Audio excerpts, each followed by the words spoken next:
Musculoesquelética é a principal causa de incapacidade no mundo e vai ser durante os próximos 30 anos. Esse não é um dado meu, esse é um dado da Organização Mundial de Saúde a respeito das principais causas de incapacidade física do ser humano. Nós somos hoje 8 bilhões de pessoas na Terra, 1,7 bilhões, mais de 20%, sofre de alguma enfermidade do sistema músculo-esquelético. Esse é um dado extremamente relevante quando a gente vai pensar em tratamento e modulação da qualidade de vida na nossa terceira idade, que, lógico, todo mundo sabe, é a principal idade que é acometido no nosso sistema músculo-esquelético. Gosto muito de perguntar isso, qual que é a qualidade de vida que você quer viver? Para quem já conversou comigo a respeito de medicina regenerativa, sempre falo em qualidade de vida e sempre falo qual é a qualidade que você quer da tua vida. A dor não tira só o nosso movimento. A dor tira a nossa paz, tira a nossa dignidade e tira uma das coisas que são mais relevantes na nossa vida, que é a nossa independência física. Para quem não quer ser dependente de alguém, o principal ponto a se começar é pelo sistema locomotor, que hoje é a principal causa de incapacidade e dependência física da terceira idade. E uma frase que eu escuto muito: preciso acostumar com a dor, ela faz parte do meu envelhecimento. Isso é uma grande mentira. A dor jamais vai fazer parte do envelhecimento normal do ser humano. Pode fazer parte do envelhecimento de quem é doente. De quem é sadio, não. Então, essa é uma frase que eu sempre bato no tecla. A dor não faz parte do envelhecimento. A dor faz parte de quem é doente. Vamos lá. Alguém arrisca falar o que é dor?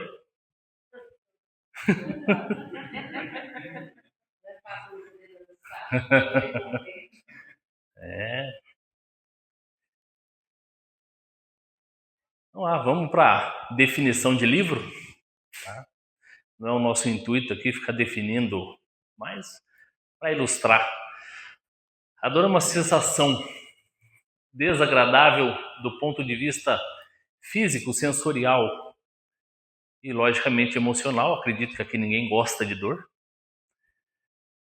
Associado sempre a uma alteração do nosso fisiológico, sempre a uma lesão. Não existe dor sem ter lesão, visto que a dor é um mecanismo de defesa. Tá? A dor faz parte da nossa evolução. Que jeito? A dor, ela faz parte do ponto de vista evolutivo, ela nos trouxe muitos benefícios. Primeiro, aprendizado. Acredito que quem tenha sentido dor uma vez na vida não queira sentir de novo a mesma. Né? Mesmo? Boa. A proteção. Quem está com dor não gosta de ficar andando, né? Quem está com dor no joelho, quem está com dor no tendão de Aquiles, quem está com fascite plantar. Aprendizado. Se você queimou a mão na panela uma vez, você vai ter a plena certeza que você não pode pôr a mão lá de novo. E um dos temas mais falados da evolução, aqui a nossa bióloga, seleção natural. A dor seleciona. De que forma? Quem tem mais dor se protege mais. Quem se protege menos tem menos chance de sobrevivência. Quem se protege mais tem mais chance. Segundo Charles Darwin, Não é a lei do mais forte que rege o mundo, mas é a lei do mais apto. Não é mesmo? Uma definição, que isso aqui é uma pergunta que sempre me fazem no consultório. A gente tem 4 tipos de dor. Tá? 2 muito comuns, que eu vou falar para vocês, e 2 que são menos comuns. Dor nociceptiva. O termo nociceptiva é de lesão. Tá? Percepção de uma lesão. Quando você tem agressão a algum tecido, você sente uma dor. Tá? Torci meu tornozelo, meu tendão está degenerado, eu estou com uma artrose no quadril. Isso é uma dor nociceptiva, é uma dor de inflamação. Dor neuropática, quando você tem a compressão ou uma alteração do seu sistema elétrico. Nosso corpo, as informações do nosso corpo caminham por um sistema elétrico de nervos que levam informações até o nosso cérebro. Quando você tem ou a lesão ou uma simples compressão de um fiozinho de cabelo desse que faz parte do nosso sistema neurológico periférico, o nosso cérebro vai ler essa informação da mesma forma que uma lesão. Vamos falar aqui, típico, tá? Compressão do nervo ciático na raiz da coluna. Nosso nervo ciático é formado por 5 ramos, os 5 saem da coluna. Se você tiver a compressão de um desses ramos, teu corpo vai ter uma informação, teu cérebro vai ter uma informação de que o território inervado por esse nervo está com uma lesão. Por isso que o nervo ciático dói na face posterior da coxa, até a perna, às vezes até o pé, planta do pé, dorso, que é o território de inervação do nervo ciático. Dor emocional existe? Existe, né? Existe sim. O nosso sistema sensorial, ele trabalha com alguns neurotransmissores. E um dos neurotransmissores mais importantes do nosso sistema álgico de informação de dor chama-se serotonina. Se você tem uma redução desse hormônio na junção de um neurônio com outro, desse hormônio na junção de um neurônio com outro, você vai ter uma falha de condução e pode te gerar dor. E pode te gerar depressão. A redução da serotonina gera depressão. É um dos mecanismos que a gente tem. Tá? E a dor mista, não vou falar sobre ela, só vou falar que ela é a dor da fibromialgia, porque em determinado momento nossa reumatologista Juliana vai falar sobre isso. Não hoje, mas no momento oportuno. A conversa é longa, né, Ju? A conversa é longa.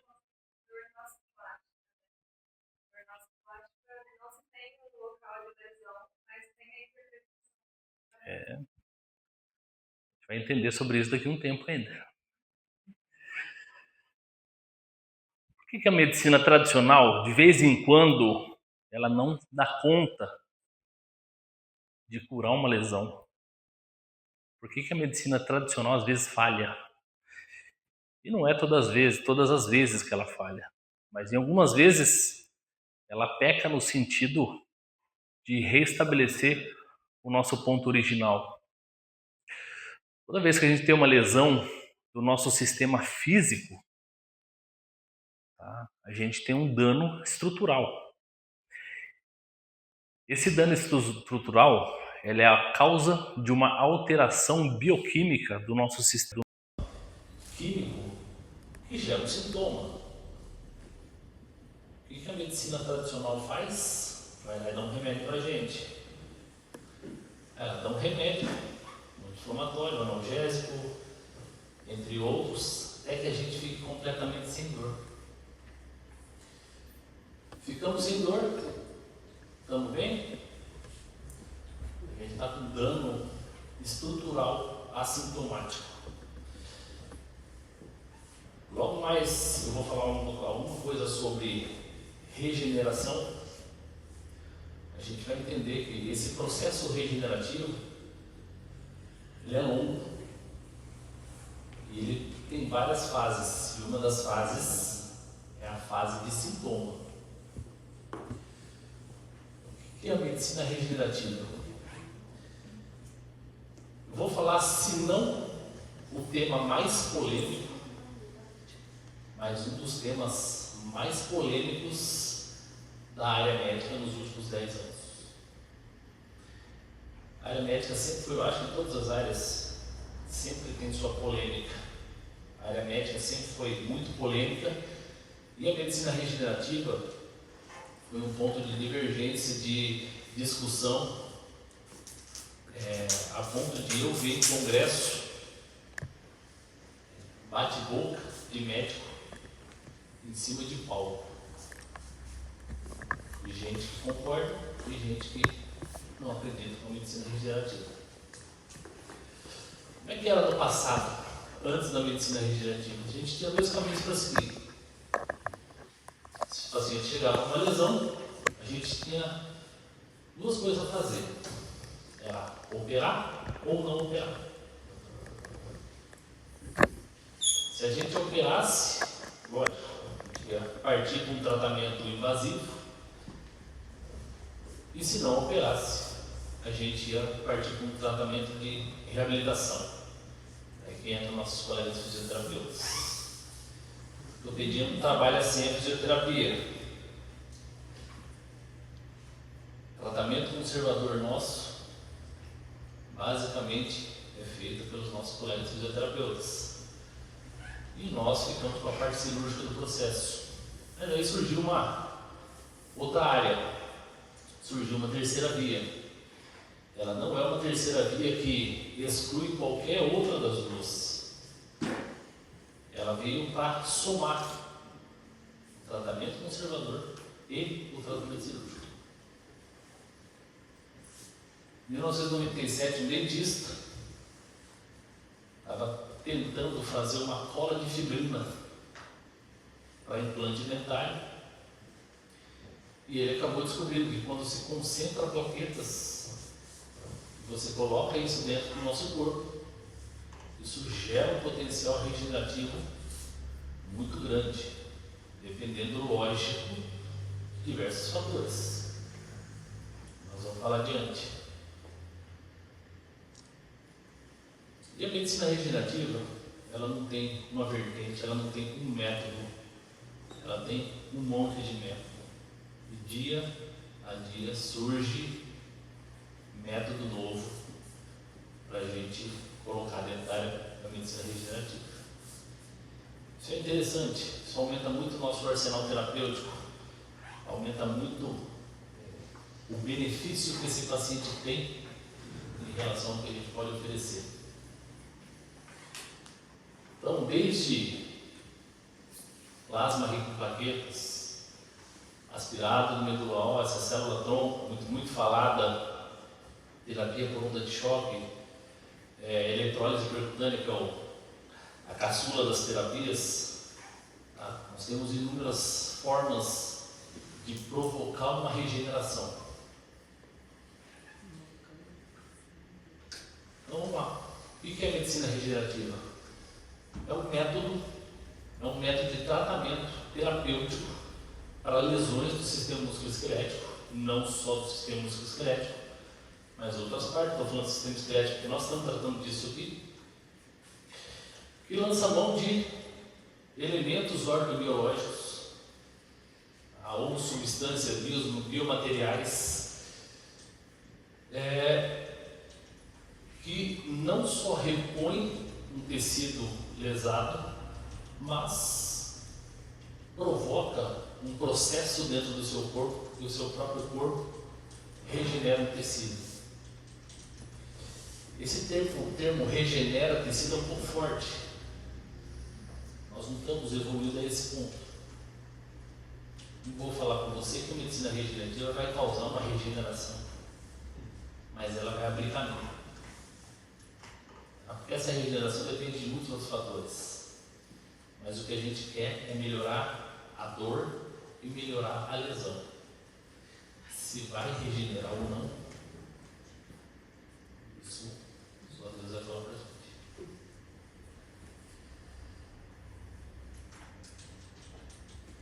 Vamos entender como é que o nosso organismo reage a uma lesão, como é que funciona esse nosso sistema imunológico que gera o processo regenerativo. Vamos supor que o nosso amiguinho foi tentar dar uma de marceneiro e fez uma lesão, né, Miguel? Já fez isso, né? Com certeza. O quê? A partir do momento que você tem uma lesão, essa lesão ela vai passar por 4 fases, tá? Uma sequencial à outra. Nenhuma fase começa sem que outra tenha começado. Você não consegue chegar na última fase sem que a primeira tenha começado. Isso é uma passagem sequencial. Primeira coisa que você tem quando você tem um sangramento, uma lesão, você tem a atuação de um tipo de célula, vamos dizer assim, chamada de plaqueta.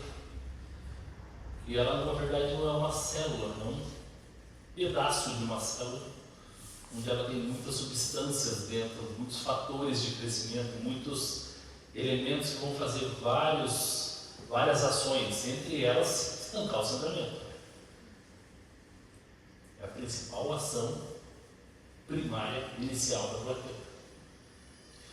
Mas ela vai fazer uma outra coisa também. Ela vai chamar ajuda. Ela vai fazer uma ligação.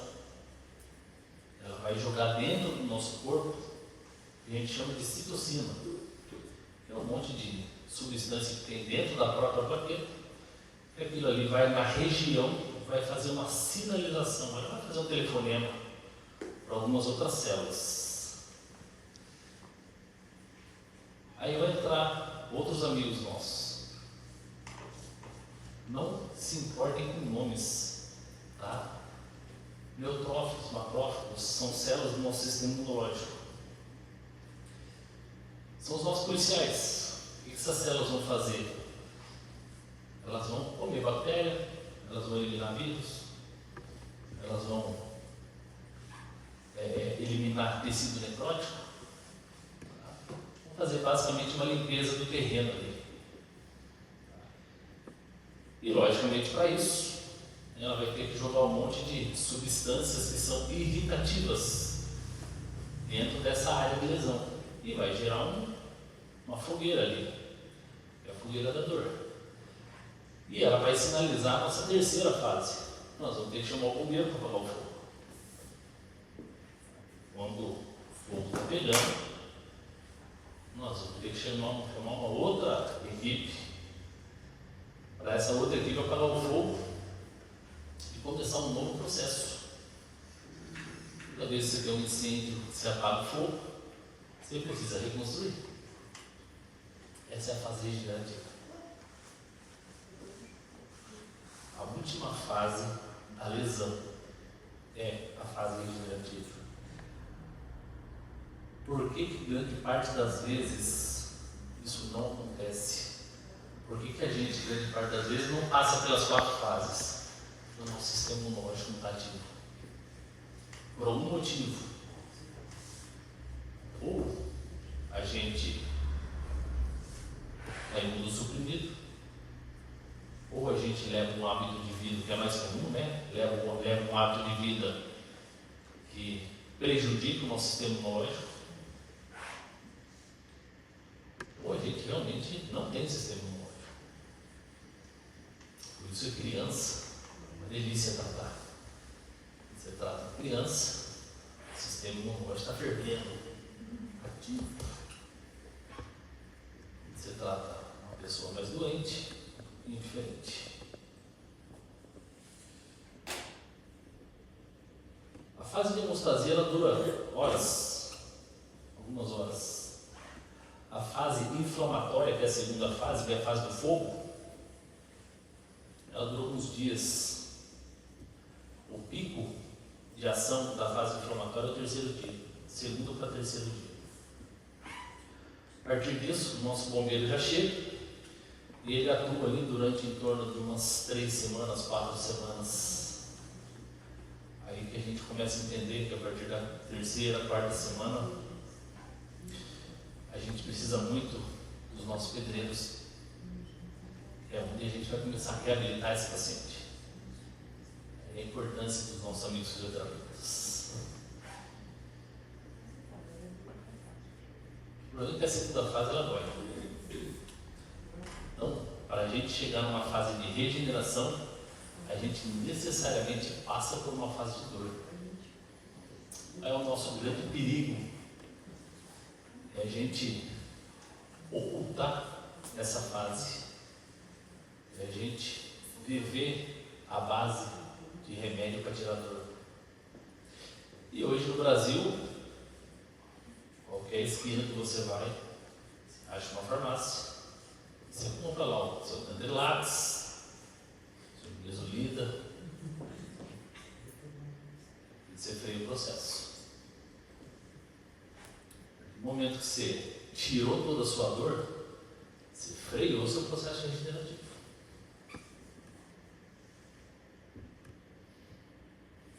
Eu não posso usar remédio? Não devo usar? Nunca? Não. Existe uma escala, chama-se escala visual analógica de dor. Miguel, qual foi a maior dor que você teve na sua vida? É a bolada no... Melhor não falar frio. É verdade.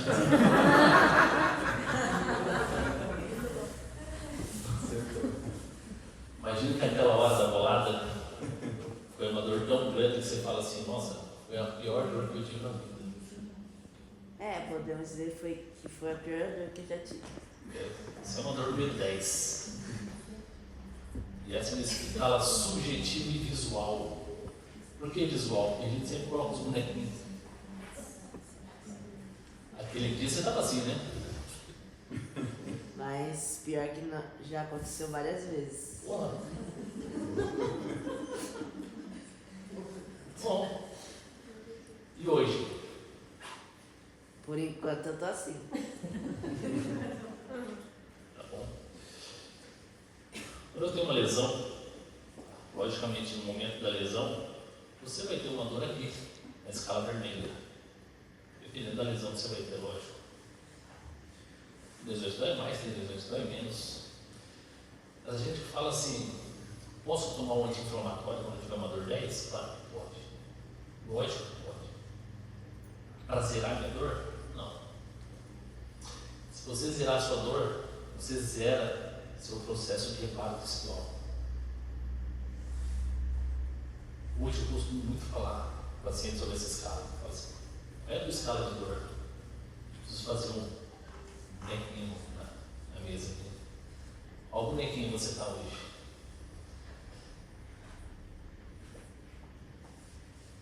Enquanto o paciente tiver uma dor,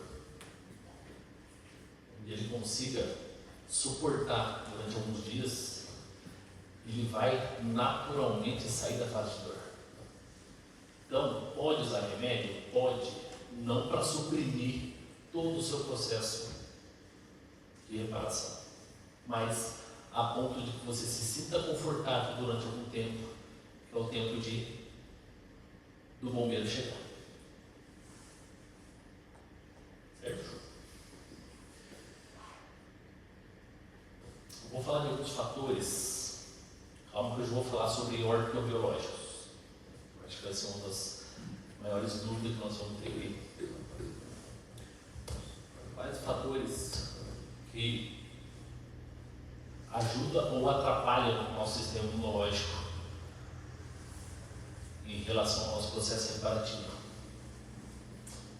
Quem acha que tem melhor sistema imunológico aqui? Precisa falar? Já viu alguém? E aqui? Tem 3 elementos que eu falo que determina nossa atuação do sistema imunológico: comida, Esses três regulam todos os outros e regula a nossa capacidade funcional de restabelecimento do nosso sistema imunológico.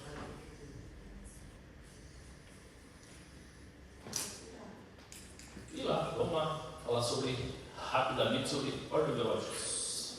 Vamos entrar nas células. A Lígia, nossa bióloga, adora a célula. Só um pouquinho. Dentro do nosso corpo,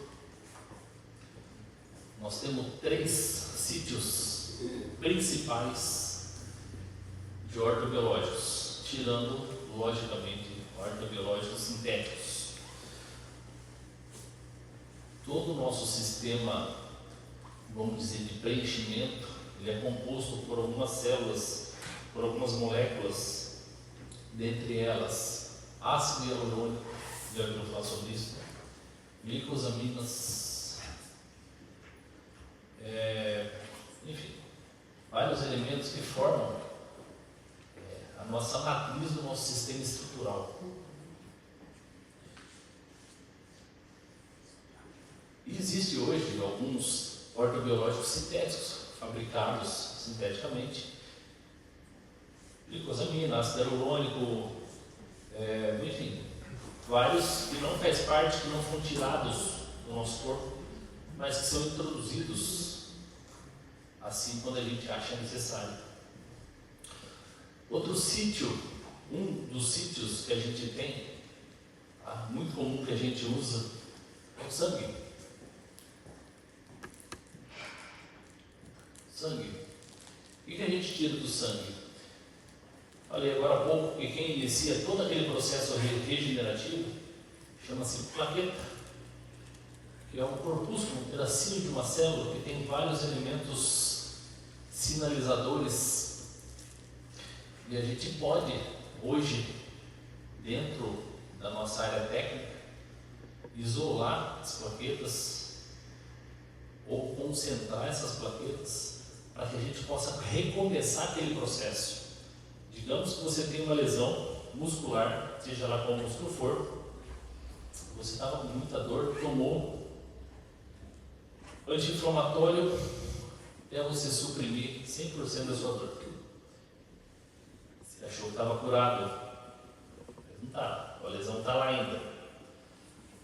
Só que agora não tem regeneração porque você suprimiu todas as substâncias inflamatórias dessa lesão. E você quer, e essa lesão volta a doer. Você toma anti-inflamatório de novo, ela volta a doer e assim vai. Até o momento em que essa lesão cronifica e ela não te deixa mais em paz. Como é que a gente ativa isso? Como é que a gente ativa um processo regenerativo?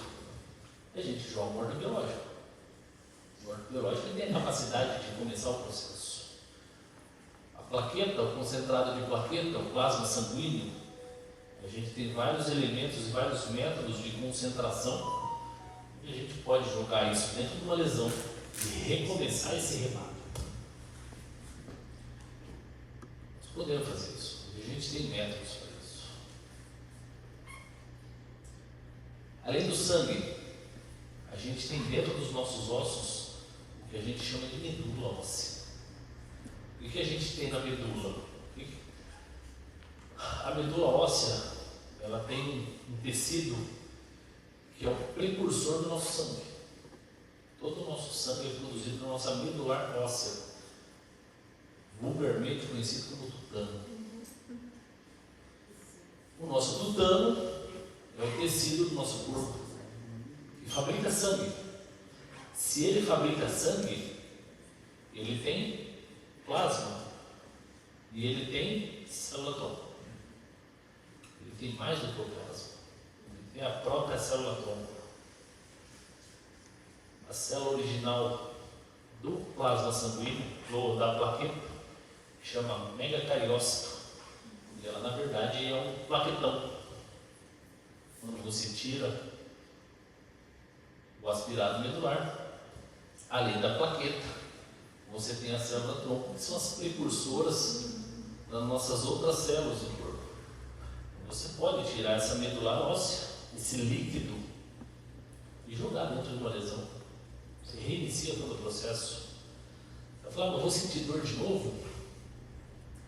Precisa controlar. Quando a gente fala em fazer regeneração, eu não vou pegar uma lesão e jogar 1 litro de aspirado medular dentro da sua lesão. Existe um protocolo a ser seguido. Não quero voltar a sentir dor 10, mas uma 5, uma 6, talvez você sinta. Por quê? Porque esse é um processo vai ser reativado. Nós vamos reativar todo o processo para que ele chegue lá no nosso pedreiro. E ele chegue na nossa fase regenerativa. Por último, vou falar da nossa gordura, que é o tecido que mais tem célula atômica no nosso corpo. Por incrível que pareça, a gordura periumbilical é o tecido que mais tem célula tronco no nosso corpo. Então existe já uma técnica onde você isola gordura e você aplica nas lesões. Resultados fantásticos.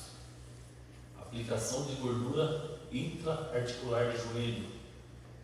Um monte de estudo mostrando benefício. Qual que é a desvantagem disso? É difícil fazer. Tem que fazer uma lipoaspiração do paciente, claro que é uma mini lipoaspiração. Não se empolguem. Isso passa por um filtro e você tira todas as células ruins. Vou tirar uns 10 quilos. Dá para dividir com os amigos? Vou contar uma novidade. Manda pra. Existe hoje laboratório de multiplicação celular. Isso vai ser muito comum daqui para frente. Dentina, cordão umbilical tem um monte. Tá? Vamos deixar armazenado. E vai ser mais ou menos assim, tá? Grosso modo falando. Eu vou ter meu estoque lá, quando eu precisar, arruma para mim aí um pouquinho de célula tronco, eu estou com uma lesão aqui. Arruma para mim e eles te mandam. E você manda para eles o dinheiro, lógico. Existe um custo. Tem um sobrinho, que o cordão umbilical dele está nos Estados Unidos. Ele nasceu lá, o cordão umbilical está lá.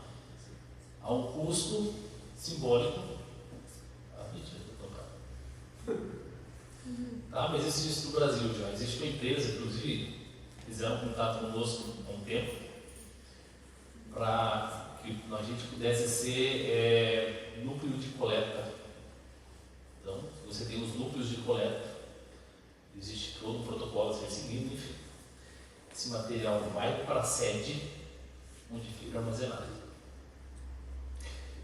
Precisou de alguma coisa, dentina, célula tronco, enfim, plaqueta, eles vão lá, fazem a multiplicação e devolve para você e você utiliza pelo benefício que você quiser.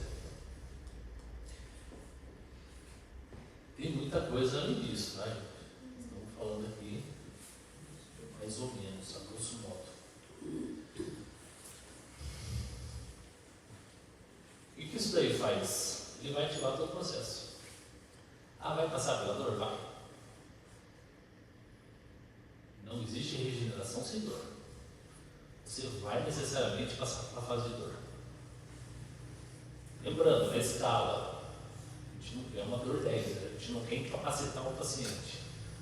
Nós queremos ativar o sistema imunológico e para ativar a gente precisa passar por essa fase, a fase do fogo. Não tem jeito. Nós vamos passar por isso, Miguel. Verdade. Onde a gente se baseia? Qual é a nossa base? Logicamente, nos estudos. Onde a gente busca essas informações?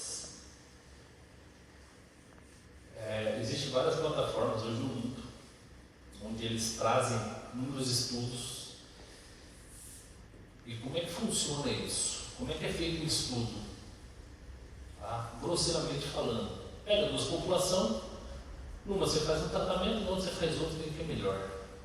Medicina experimental, medicina baseada em evidência. Qual que é a evidência que esse tratamento é melhor que esse? Como é que a gente faz isso hoje? Testando. Nossa, testa em ser humano? Testa. Logicamente, existem as fases, protocolos a serem seguidos. Primeiro teste em animais, teste em laboratório, teste em animal, teste em uma população pequena, aí passa por, enfim, o que não foi feito com o Covid, né?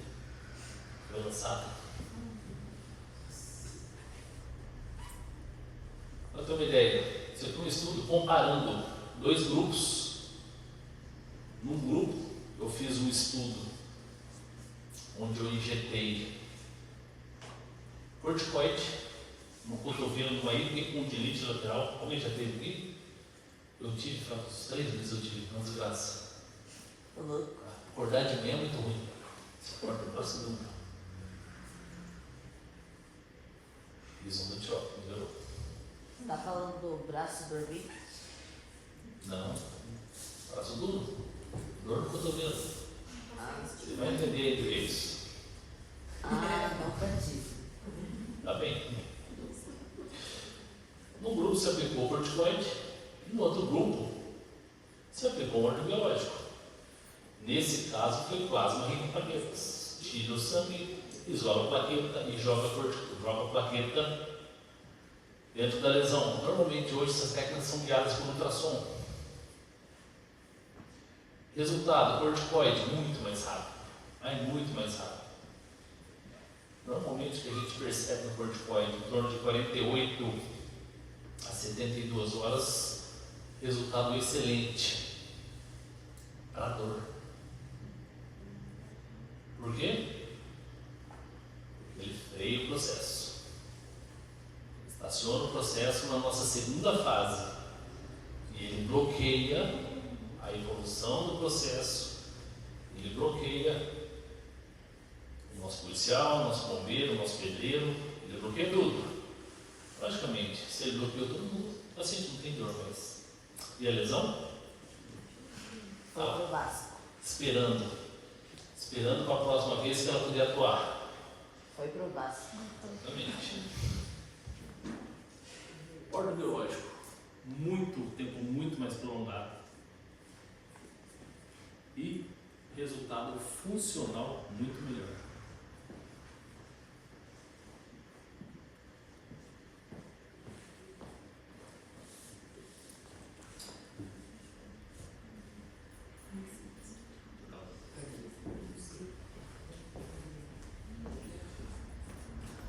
Tá, mas está bem, né? Então, uma corticoide, resultado muito mais rápido, e o ordem biológico, logicamente, passou por todo o processo, o resultado é muito mais demorado. Tá? Eu falo que o ordem biológico não dá para esperar resultado antes do primeiro mês.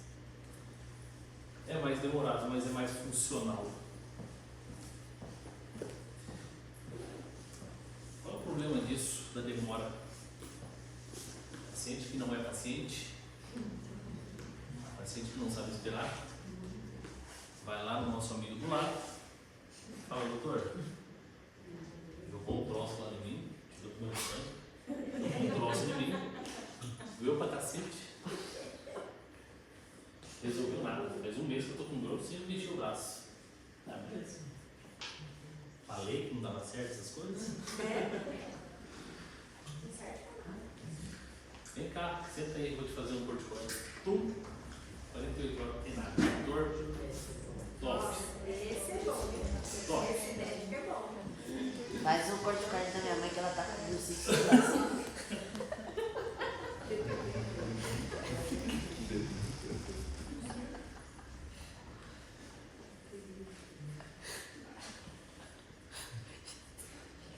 De novo, Organização Mundial de Saúde. Nossa expectativa de vida aumentou. De vida, não de qualidade de vida. Hoje, a média de vida, média de expectativa de vida mundial, desde o Japão. Japão até os países africanos, a média é 73 anos de vida. Mas o que é mais interessante, a expectativa de vida com saúde, 10 anos a menos. Ou seja, hoje o ser humano sofre os últimos 10 anos da vida. Está bom. Ah.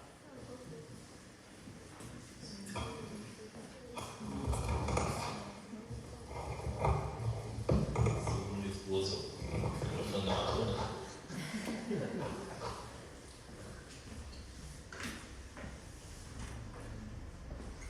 Bom, vamos lá.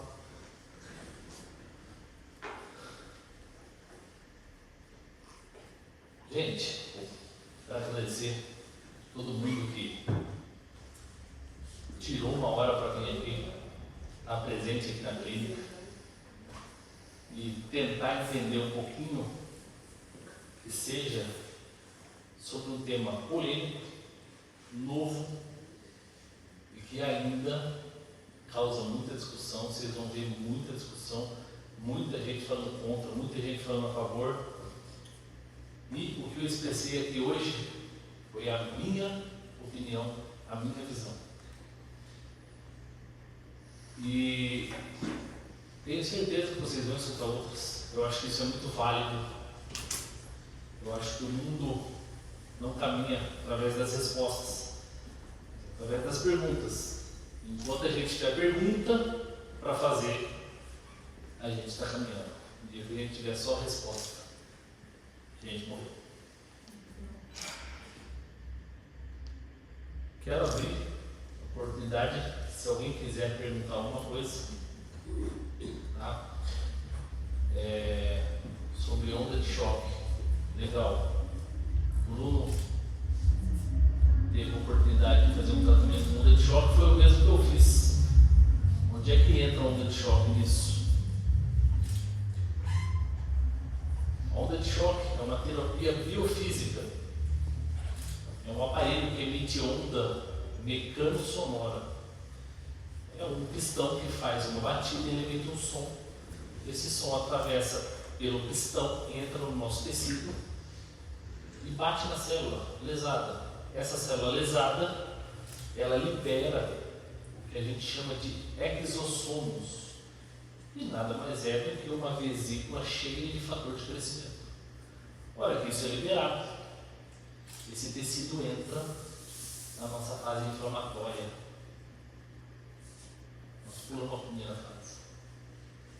A primeira fase que é a plaqueta que faz essa informação de começar o processo. A gente pula essa fase, a gente começa no segundo.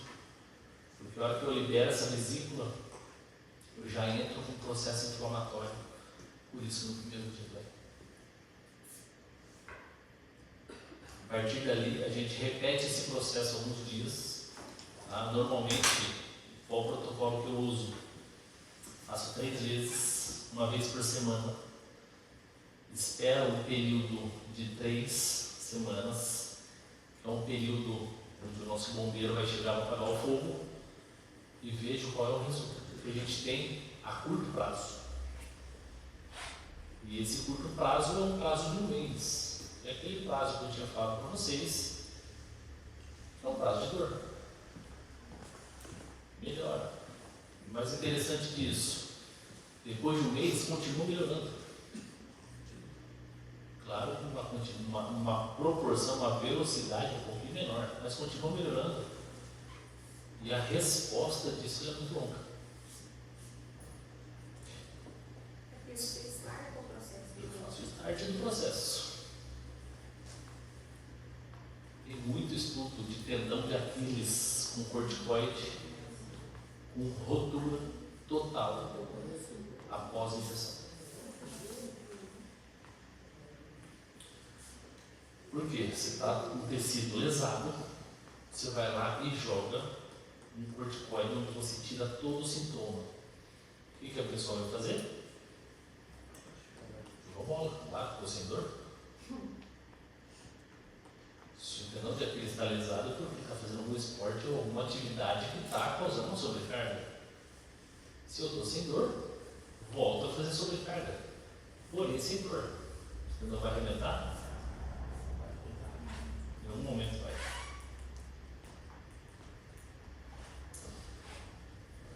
O que mais? Isso é vergonha. Aqui a gente tem vários exemplos, né? A Sueli, você fez o BMEC. Renata. Eu.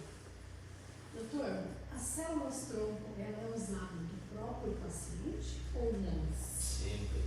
Sim.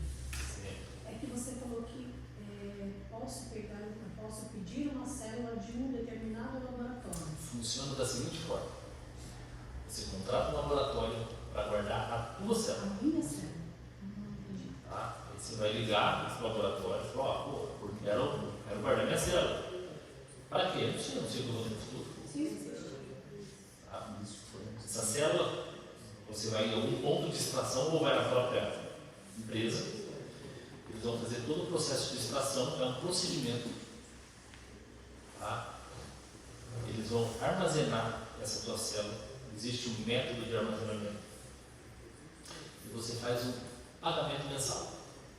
Sim. Curiosidade quanto? Hoje em torno de R$100 mês. Isso. Que na verdade paga anual. Tá? É uma média de 1.100, 1.100. E ela fica a vida Tá listo. inteira. Tá listo. Está listo. Precisei da célula. Precisei dessa célula. Você vai preparar. Você vai lá no teu cofre. Você pega uma célulazinha lá.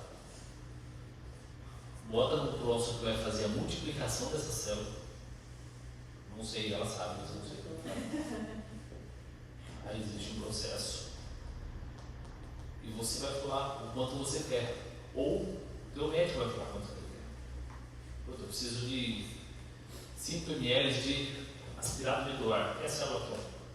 Preciso de 5 ml. Eles colocam, existe um método de armazenamento, enfim, te manda. Essa é a sua.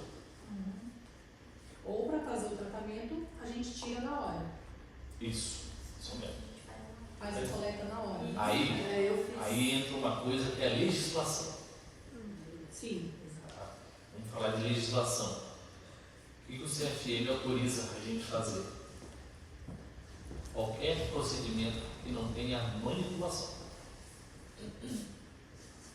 Teu aspirado medular, tua célula tronco, normalmente a gente tira da bacia aqui atrás. Então, existe um cientista chamado Ernie Gold, é um americano, que eu não sei como ele estudou os maiores pontos de coleta de célula tronco. Ele deve ter furado um monte de paciente. Coitado do paciente. Ele saiu furando ombro, calcanhar, joelho, bacia, crista posterior, crista anterior, e foi contando célula. E ele descobriu que, em se tratando de medular óssea, o ponto de maior concentração de célula tronco é a espinha ilíaca posterior superior, que é o mocinho que a gente tem aqui atrás. Fácil de abordar. E não dói. Não desmente.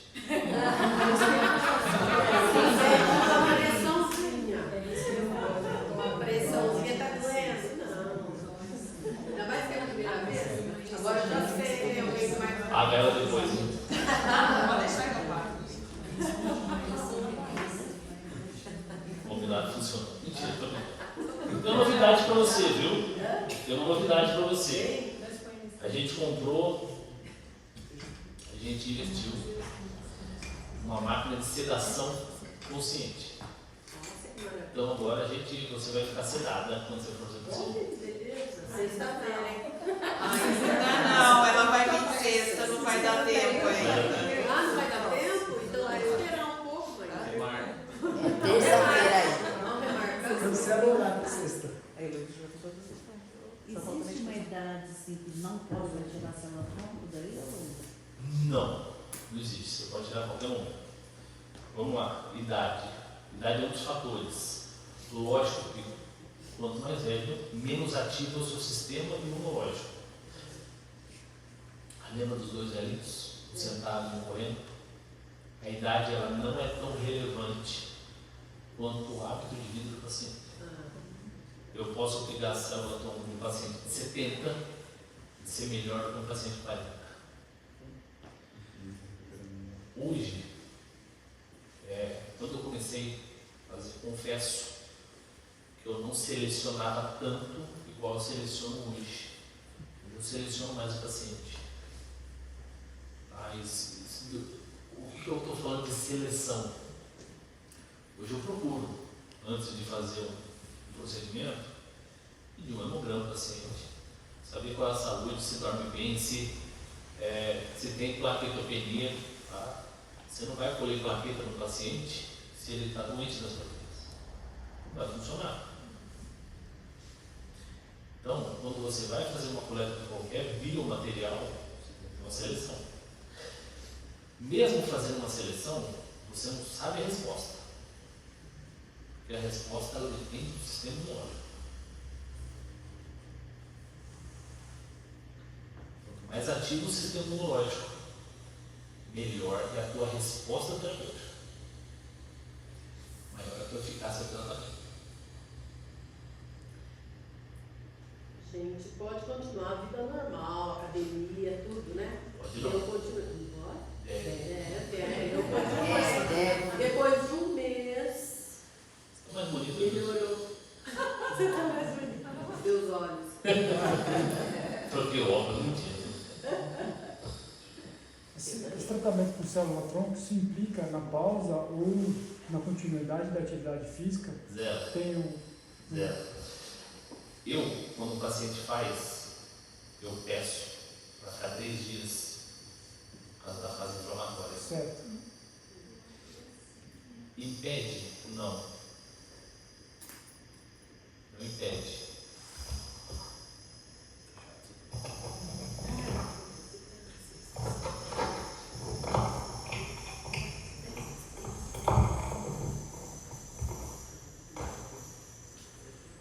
Não impede. Por que eu peço para ficar 3 dias? Primeiro, não vai fazer diferença. Segundo, são os dias críticos de dor. Eu não quero que esse paciente desacredite no tratamento que eu fiz e causou mais dor. Mesmo implicando todo o processo. Claro, o que eu estou falando faz um tempo. Às vezes eu não falo todas as informações do paciente, mas eu explico. Olha, vai doer. Vai doer 3 dias, 4 dias, 5 dias. Tem gente que dói uma semana, tem gente que não dói. Olha, como é que você explica isso? Atividade do sistema imunológico. Se não doer, eu vou falar, ixi, sei não. Se isso vai dar certo, não. Se doer muito, eu falei, ixi, exagerei. Pus um pouquinho a mais. Mas a gente faz um cálculo. Deu muito doer. Foi melhorando. Depois de um mês que eu senti que melhorou bem. Mês. Sempre falo mês. Ó, a qualidade da célula-tronco, tanto você tendo um banco, por exemplo, que você falou, e você retirar imediato do paciente, é diferente? Não é pra Não? Teoricamente, não. Mas às vezes o processo chama criopreservação. Esse processo, às vezes, pode acarretar numa potencialidade celular reduzida. Entendeu? Então você pode reduzir um pouco a atividade celular por conta do processo da criopreservação. Que você congela, depois você descongela, aí você expõe ela para que ela se reproduza de novo. Então é para ela voltar ao normal. Né? Então a técnica foi criada para ela manter as condições da mesma forma. Né? Então teoricamente é para estar. Já comeu carne maturada? Mais ou menos. Mas assim, teoricamente é para ter, você tem que confiar no laboratório que você contratou. Eu não sabia também, cara. Eu soube no final do ano passado que tem laboratório, tem bancos de tecidos aqui privados. Eu sei que tem bancos de universidades públicas, banco de osso, banco de tecido. A própria faculdade que eu fiz, eu estava no 3º ano de residência quando abriu o banco de osso lá de São José do Preto. Então o hospital de osso tem lá. O detalhe do osso interessante, e o osso eu posso usar do osso, eu posso. Mas o que você vai tirar do osso? Carbonato de cálcio. Hã? Carbonato de cálcio. Ele tira a parte mineral. Se eu for, por exemplo, tive um acidente, perdi parte da minha tíbia, tá? Cabeça do fêmur. Tá fazendo enxerto, sim? Existem técnicas já hoje que você faz transplante mesmo, tá? Inclusive da parte articular. Já viu alguma coisa disso? Enxerto. É que assim, qual é o problema disso? Primeiro, você tem que ter um banco de osso, é feito em faculdades grandes, bom, enfim, tem que ter uma estrutura. Não sei isso do ponto de vista comercial, não sei te falar. Mas o que a gente vê se é o seu, use você. Estados Unidos, minha irmã precisou fazer reconstrução de ligamento cruzado, tá? Enxerto de cadáver. Não sei como é que funciona lá a legislação, mas a minha irmã, a parte dela é um cadáver. Funcionou. É igual doação de órgãos, né? Só que ele morreu, né? E é vivo. O órgão morreu. Paciente sim. Ah, sim. Quando de banco, normalmente é cadáver. É cadáver. E aí, podemos encerrar? Vamos fazer um convite? Nossa próxima. A gente está prevendo fazer algumas apresentações desse padrão informativo. Fica o convite. Nossos pacientes, nossos colegas de profissão, fica o convite para todos estarem presentes nas nossas apresentações. A próxima nós vamos tentar fazer uma transmissão, vai depender da nosso técnico de TI, nosso TI, mas fica aqui o convite, dia 12, às 8 horas. Quem quiser saber um pouquinho sobre prótese de joelho, mas é metálica, tá? É a prótese metálica,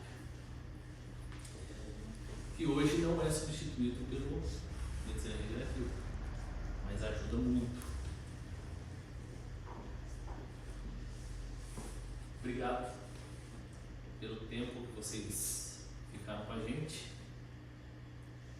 e a gente quer oferecer um lanchinho para vocês antes de ir embora.